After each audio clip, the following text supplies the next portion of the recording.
Dober večer in dobrodošli na izjavi predsednika vlade dr. Roberta Goloba. Pravkar se je zaključila dopisna seja in predsednik bo predstavil, kaj je bilo sprejeto. Izvolite. Spoštovane in spoštovani, najprej naj vas pomirim. V Sloveniji je goriva dovolj. Skladišča so polna in goriva ne bo zmanjkalo.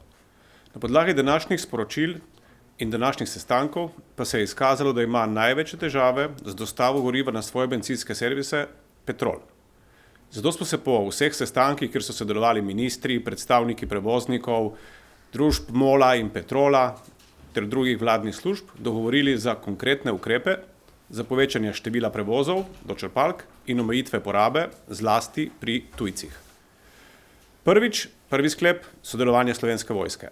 Kot sem že včeraj dejal, je vlada aktivirala Slovensko vojsko in sicer bodo gorivo vozile tako cisterne Slovenske vojske, kot tudi pripadniki, ki bodo na razpolago avtoprevoznikom za prevoz goriva.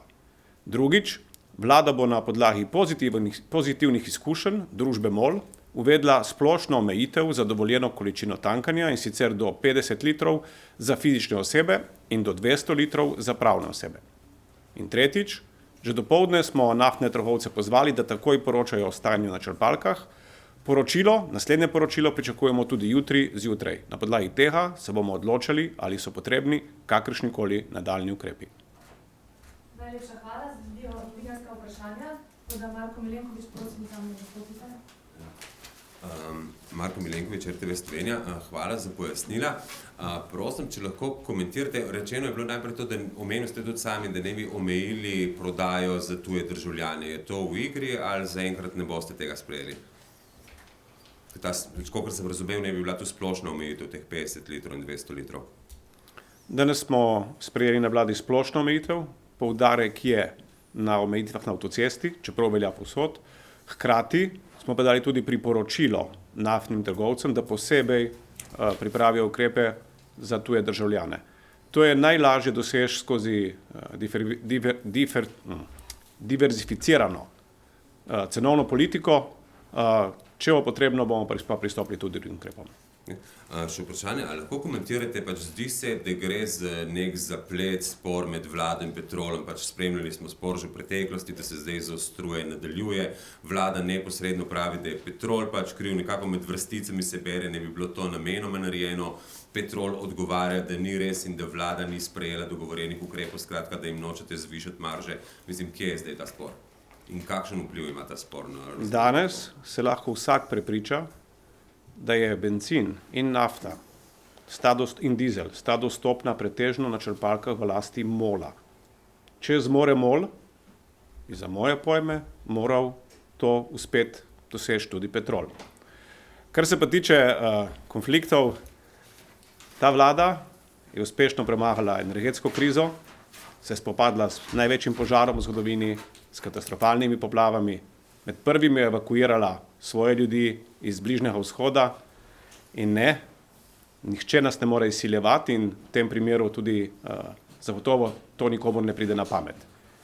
Tisto, kar bi jaz rad pri tem povedal, je, da vlada mora primarno poskrbeti za to, da bo nafta, da bo oskrba z naftnimi derivati dostopna ljudem. Ti ukrepi, ki smo jih danes sprejeli, so bili sprejeti na podlagi pozitivnih izkušenj, ki jih ima energetska družba MOL. Jaz se lahko samo čudim in sprašujem, kako je možno, da to Petrolu do sedaj ni uspelo. Zato smo jim te obveze naložili v obliki zavezujočih sklepov. Se pravi, ne bi komentiral to, da ne vozijo tovornjaki k Petrolu, sporočila, da ne bi hodili SMS-i njihovim voznikom? Teh podatkov samih nimam, so pa danes na sestankih bili tudi predstavniki obrtne zbornice, slovenskih prevoznikov. Skupaj z njimi smo se dogovorili za ukrepe, kako povečati število prevozov. In na koncu se zna res izkazati, da problem ni na strani bil prevoznikov, ampak nekje drugje. Ampak špekulacije na to temo so danes manj pomembne, kakor je pomembno to, da se do jutri zjutraj vzpostavi nemotena oskrba. In to je edino, kar šteje. Hvala. Hvala lepa. Zdaj imamo pa še vprašanje STA-ja. Ste od Petrola prejeli zahtevano poročilo, kaj kaže? Danes čez dan smo bili informirani glede stanja na Petrolovih črpalkah, kar se mene tiče katastrofalno. Jutri zjutraj pričakujemo novo poročilo, na podlagi tega se bomo odločali, kako naprej. V redu. Mislim pa, da ste na ostale že odgovorili, tako da ni več vprašanj, predsednik vlade. Če je možno. Ja, izvolite.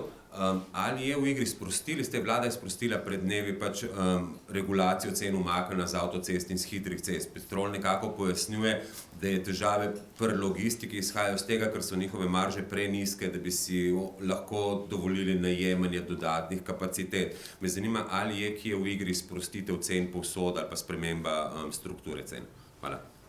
Bom ponovno povedal, vlada mora skrbeti za ljudi, ne pa zato, da podjetje, ki ima že tako rekordne dobičke, ustvarja še večje dobičke. Če so marže bile dovolj dobre, zato da je MOL lahko nemoteno oskrboval tekom teh dni slovenske državljane, potem sem prepričan, da bi to moral narediti tudi Petrol. Hvala lepa. Hvala lepa, predsednik, in nasvidenje.